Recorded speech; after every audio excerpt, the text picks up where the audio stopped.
6 months കൂടുമ്പോൾ പല്ല് clean ചെയ്യണമെന്ന് പറയുന്ന ഒരു വസ്തുത എന്ന് പറയുന്നത് പല്ല് ക്ലീൻ ചെയ്യുന്നതിന് മാത്രമല്ല. എന്തുകൊണ്ടാണ് ഡെന്റിസ്ട്രി ഭയങ്കര എക്സ്പെൻസീവ് ആവുന്നത് വെച്ച് കഴിഞ്ഞാൽ, സാധാരണ ഒരു ചെറിയൊരു കേട് വന്നത് അടയ്ക്കുന്നതിന് ചിലപ്പോൾ ഒരു 500 to 1000 rupees on an average, ഞാനൊരു ആവറേജ് പറയുന്നതേ ഉള്ളൂ. Think about that is been unnoticed. Notice ചെയ്യാതെ പോയൊരു കേട് അടിയിലേക്ക് പോയിട്ടുണ്ടെങ്കിൽ നമുക്ക് റൂട്ട് കനാൽ ചെയ്യേണ്ട വരുമ്പോൾ ഒരു 5 to 10,000 എക്സ്പെൻസ് അതിനായി.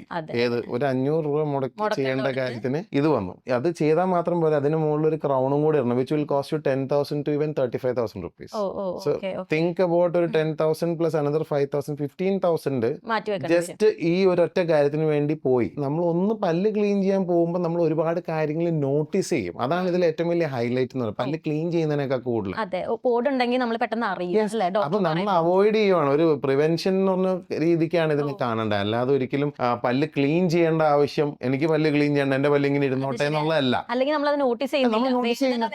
ഈ വേദന വരുന്നത് ഭയങ്കര സബ്ജക്റ്റീവ് ആയിട്ടുള്ള കാര്യമാണ്. ഇപ്പൊ എനിക്ക് പെയിൻ വരുന്ന ത്രഷോൾഡ് ആയിരിക്കത്തില്ല റോസൻ ഉണ്ടാവുന്നത്, അതുപോലെ ആയിരിക്കില്ല വേറൊരാൾക്ക് ഉണ്ടാവുന്നത്. അപ്പൊ ഒരിക്കലും നമുക്ക് ആ ത്രഷോൾഡ് വെച്ച് ചിലതിങ്ങനെ അഡ്ജസ്റ്റ് ചെയ്ത് പോകണ്ടേ, ഡെന്റിസ്റ്റ് അടുത്ത് പോകണ്ടേ, ഇപ്പൊ അങ്ങനെ വേണ്ടല്ലോ എന്ന് വിചാരിച്ചു ഞാൻ തന്നെ എനിക്ക് എന്തെങ്കിലും ബുദ്ധിമുട്ടുണ്ടെങ്കിൽ ഞാൻ എന്റെ ഫാദർ വരുന്നവരെ ഞാൻ വെയിറ്റ് ചെയ്യും ചിലപ്പോൾ. കാരണം അപ്പൊ തന്നെ പോയി കാണിക്കാൻ ചിലപ്പോൾ നോക്കുന്നില്ല, കാരണം എന്റെ കംഫർട്ട് അവിടെയാണ്. പക്ഷെ ഇങ്ങനെ ഒരു റുട്ടീൻ ചെക്കപ്പ് വെക്കുന്നുണ്ടെങ്കിൽ you can avoid a lot of things, save a lot of money.